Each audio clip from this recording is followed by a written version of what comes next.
Hi, this is Lee Garrett and welcome to another edition of Screencasts Online. Today is definitely a video that I'm covering on the back of a number of member requests via our show suggestions form, which you can find in the description of this video. There was a detailed video on Pages for the iPad in show 1319, however, we haven't gone very deep on the Mac version in quite a while, so today we're going to change that. Now I'm going to either ignore or gloss over some of the simple parts of Pages. We know how to open files, how to apply simple formatting like bolding text, changing font sizes and stuff. Instead, I want to maximize the time that we have by covering some of the more advanced elements like page layouts, margins, configuring graphs, manipulating images, working with sections and more. Okay, first of all, let's open it up with Spotlight here. Now, I've not used it on this account since it's been updated, and there's a few updates there. I'll click Continue. And then New Document. Okay, so this is what we're going to see by default, but you can change this behavior in settings so that it always opens up with the same template. But until you change that, and I'll show you how to do that at the end, you have to choose a template. Now, Pages has some great ones here that kind of open up your eyes a little bit as to what it can be used for, over and above just doing basic letters and reports. So swipe down here to see some of these different template types. Or, of course, you can click in the sidebar, so it's easy to create books with Pages. You can do letters, you can do flyers and posters, and you can see it's easy to be media rich with Pages. In fact, our monthly magazine is created in Pages, and I'm going to show you an example of that shortly. Let's pick a template here, though. Any one of these letter ones will do. We're not going to be using it for too long. And here it is. Now, it's pulled in the personal information up here from my contact card that I've got with this iCloud account. And I'm just going to resize this a bit.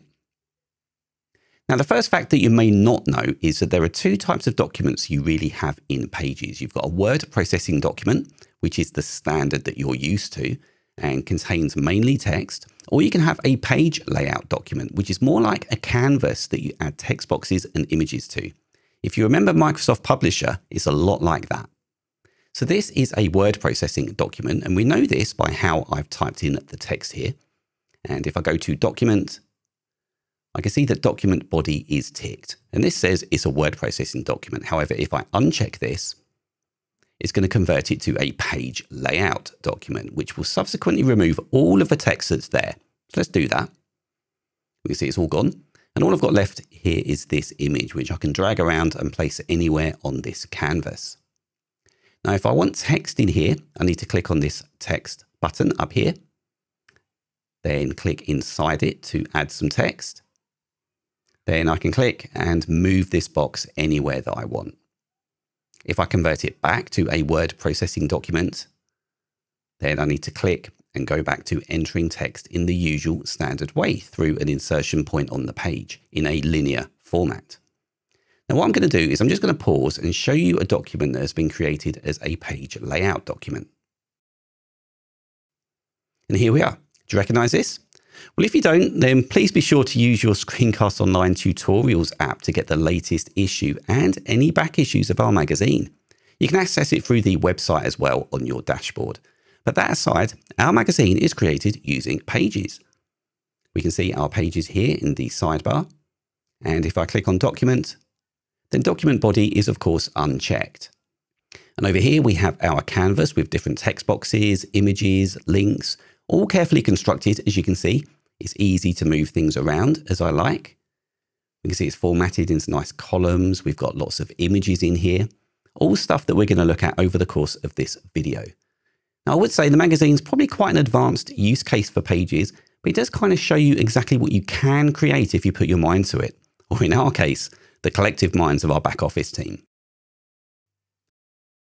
That's just a quick preview of one of this week's Apple-related tutorials from Screencasts Online. Screencasts Online is your premium source of Apple-related video tutorials. All of our members get access to brand new, up-to-date tutorials each week, as well as unlimited access to our entire video archive full of Mac and iOS-related tutorials. You can stream and download all of our videos on your Mac, iPad and iPhone, and even your Apple TV using the members-only Screencasts Online Apple TV app. Membership also includes a complimentary subscription to the Digital Screencasts Online monthly magazine, published each month and packed with videos, articles, reviews, as well as hints and tips covering all aspects of the Mac, iPad, iPhone, and all of the other fantastic Apple products. So, if you're ready to start getting the most out of your Apple devices, visit screencastsonline.com today and become a Screencasts Online member.